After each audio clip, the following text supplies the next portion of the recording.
Bonjour. Ami du jour. Bonjour. Is this really what you want?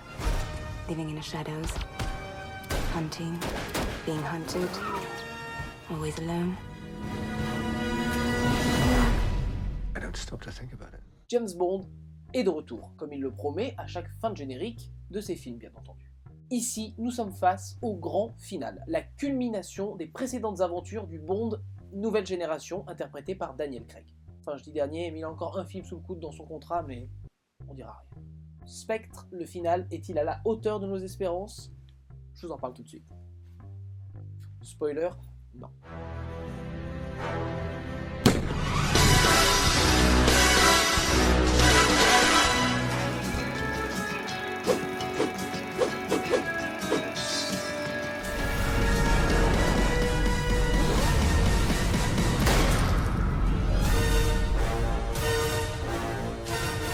La fin du film précédent, Skyfall, avait ramené le film à ses origines tout en l'actualisant.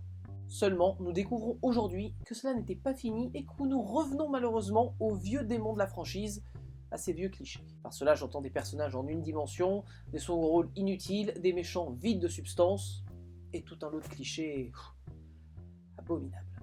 C'est d'autant plus dommage quand on sait que les nouveaux Bond avaient pourtant réussi à s'en dépêtrer.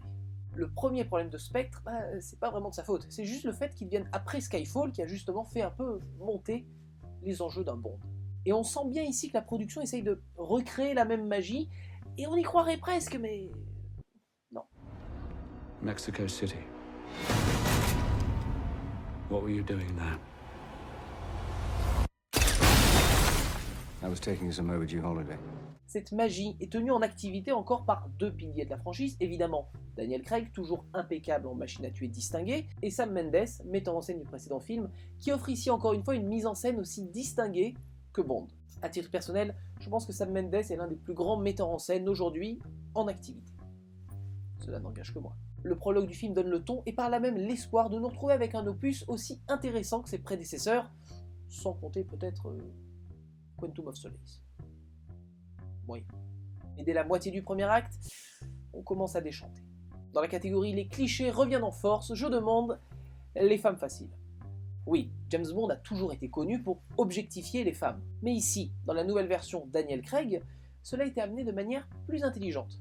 Prenons en exemple le film Casino Royale. Ici, nous avons la femme du méchant qui est délaissée par son mari, qui essaye d'attirer son attention et qui en gros s'ennuie. Voir James Bond arriver dans sa vie, la faire rire, le fait qu'il fasse preuve d'inventivité pour la séduire et qu'en plus il humilie son mari au passage, rendent cette pseudo-relation crédible. Ici, malheureusement dans Spectre, nous revenons au bon vieux Bond qui, en deux mots, arrive à faire absolument ce qu'il veut d'une femme, ici en l'occurrence le personnage interprété par Monica Bellucci. Et pour ajouter l'insulte à l'injure, nous avons aussi le personnage de Léa Seydoux. En gros, les scénaristes veulent lui donner le rôle de nouveau grand amour de Bond. Seulement, problème, ça fonctionne pas du tout.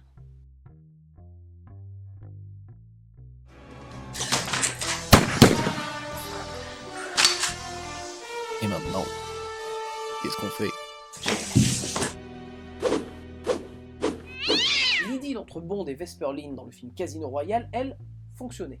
Eva Green est probablement la seule actrice qui peut se targuer d'avoir été autre chose que juste une James Bond girl. Elles ont été beaucoup à le clamer, alors que aucune n'a été autre chose que juste James Bond girl. A l'époque, le co-scénariste Paul Haggis y était pour beaucoup, lui et Eva Green ayant quand même réussi à concevoir un personnage dont l'impact s'est fait ressentir sur tous les films qui ont suivi celui-ci, jusqu'à aujourd'hui dans Spectre.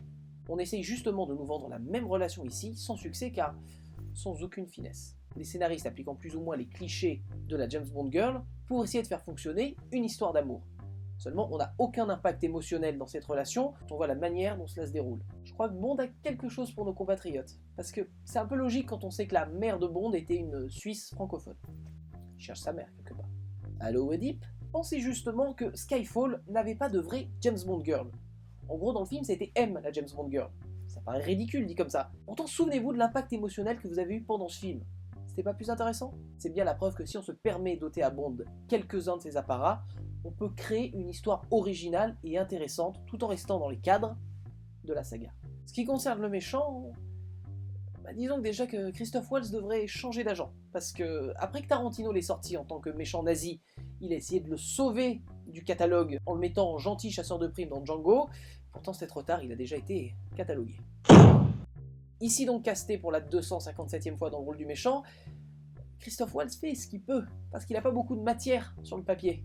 Et on voit même qu'il est obligé de retourner sur son acting par défaut, dans certaines scènes. Effectivement, le scénario lui donne pas d'autre motivation que « je suis très méchant ». Et c'est pas juste parce qu'il vient du passé de Bond que ça lui donne une quelconque crédibilité. It was me, James. The author of all your pain. Je vais pas vous refaire le laïus sur les méchants au cinéma, vous savez ce que j'en pense, mais disons que avoir un background utile et intéressant sur un personnage ne sert que s'il est bien utilisé. Il suffit pas juste d'affirmer quelque chose pour la rendre crédible, il faut aussi la justifier. Ici, en gros, nous avons un énorme potentiel raté. L'intrigue et son développement ne sont pas vraiment entraînants. On est plus dans une sorte d'assortiment de scènes d'action plutôt qu'un long fil rouge qui constituerait une intrigue intéressante. Sur le papier, en gros, c'est du fanservice, mais malheureusement, pas au service du film. Spectre se veut être le point de jonction entre le Bond old school et l'école Daniel Craig. Seulement problème, on ne peut pas actualiser un mythe tout en le ramenant en arrière.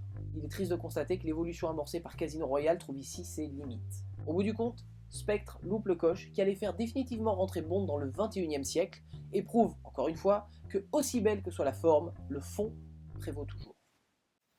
Verdict.